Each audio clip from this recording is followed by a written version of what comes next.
too much of the sunshine. Ooh, It's not bad out here. it's a little breeze. A little breezy. Well, first I wanted to say thank you guys for all coming out. And I wanted to also ask for those that have read the book or those that have not, if anyone had any questions that they wanted to ask, or if there's a particular chapter that you wanted me to elaborate on. Jim always got something to say.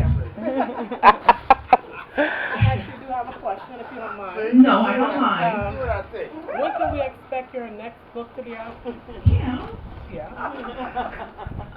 Maybe late next year. Okay. Give me a minute on this one, but maybe about mid next year. Okay. But yeah, we're living the next book right now. Yeah, Okay. there's been a lot of stuff that we can definitely elaborate on the next one. Okay, we'll just kind of keep reminding you every 3 to 6 months. Yeah. Yeah. Let's see. Tell me about the special thing you have when he comes back home off the road for a while, and something happens when he comes back. What keeps the spark and the magic going? Yeah. What sparks that? How does that work? Well, the way it started off is that when he comes home, I try to do something different. For the one routine is that a home cooked meal, because when they're out on the road, he's either microwaving fast food, or there's no home cooked meal for at least 10 to 14 days while they're out there. So I usually at least try to make sure there's either something in the crock pot, or there's a hot meal. Now day 2, we going out. That's for you, huh? I get my date night. But yeah, I usually do that, and then I try to keep, as far as the spark, You could tell us. I can tell you. Edward's 18. You don't have to leave, Edward. Ever say yes, I do. There's been a couple of times. Sick it is. I'm feeling good. Right. When I pick him up at the truck stop, I'll just have the robe on. And I don't think that was in the book. I don't see no rope in the book. Y'all read that? I definitely didn't read that part. You know, you never know what to expect. I mean, if you don't keep the spark or the spark going, and they're not going to want to come home. It's like, what do they have to come home to? You know, and you hear a lot of people, a lot of women in our support group complaining like, well, he's not home, and he doesn't want to come home. He's out there for another 20 days, and it's like, well, what are you doing to make him want to come home? You know, so I try to surround with something. Like one time, I think I mentioned it, I taped some lingerie to the back door because I knew he was coming. Whoop, whoop. And so how was that for you, sir?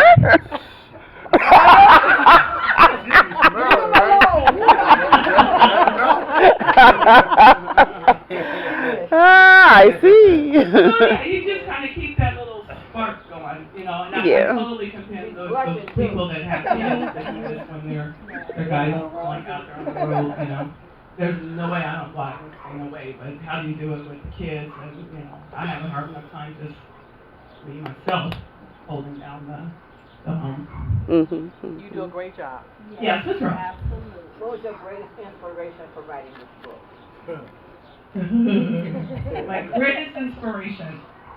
I think it's if I can help someone with our challenges and struggles that we went through.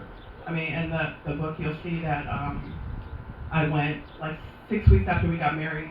I had a tubal pregnancy and ended up having a hysterectomy and marrying a man in our mid-30s who has no children. You know, it was like when he came to the hospital, you know, the first thing I told him, right, you know, I said, I'm sorry, and you can leave. I mean, I understand if you don't want to stay, because I can't give you something that you always wanted, you know. And he was like, you know, I didn't marry you for your eggs, you know. So 15 years later, you know, here we are. Beautiful. But if I can help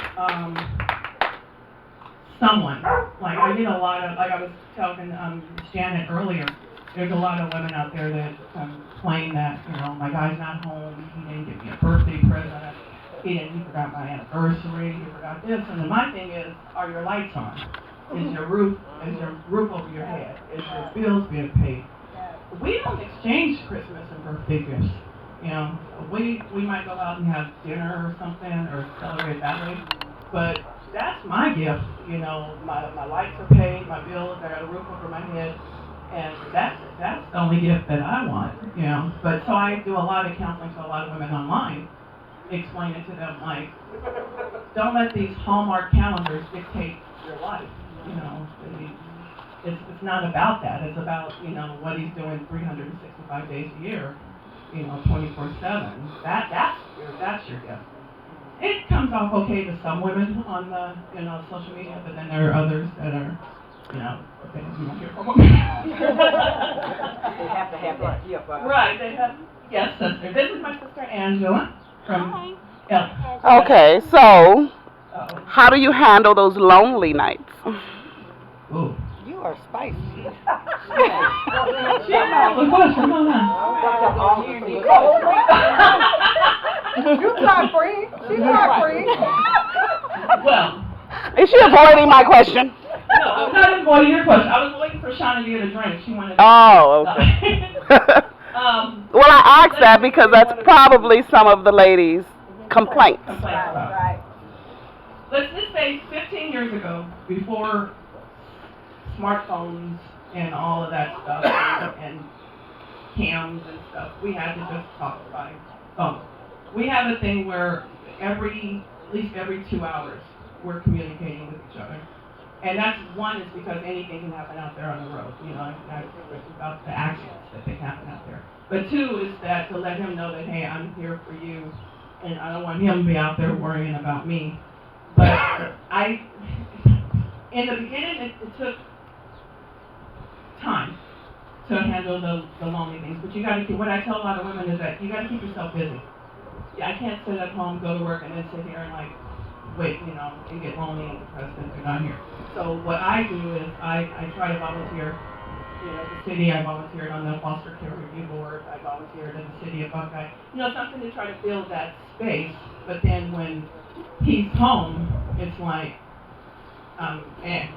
you know, like Kim will tell you, like, you know when George is home because Sandra's not asking, hey, who's going out to dinner for So the lonely, I just try to keep myself occupied, and it's, you know, with doing other things. Nice. Thanks very much. But then you go back to that other question that Angela asked. What you doing on the lonely nights? You done being bad over here. You don't have to answer. See, I was gonna let her off the hook. Look at Rose. Look at Rose. You got to keep yourself You don't have to busy. tell us. That was the answer. I know. I got it. Got it. I keep myself busy, whether it's driving to Cali with family while he's on the road, or like I said, volunteering, or picking up some extra hours. In other words, you don't get lonely very often.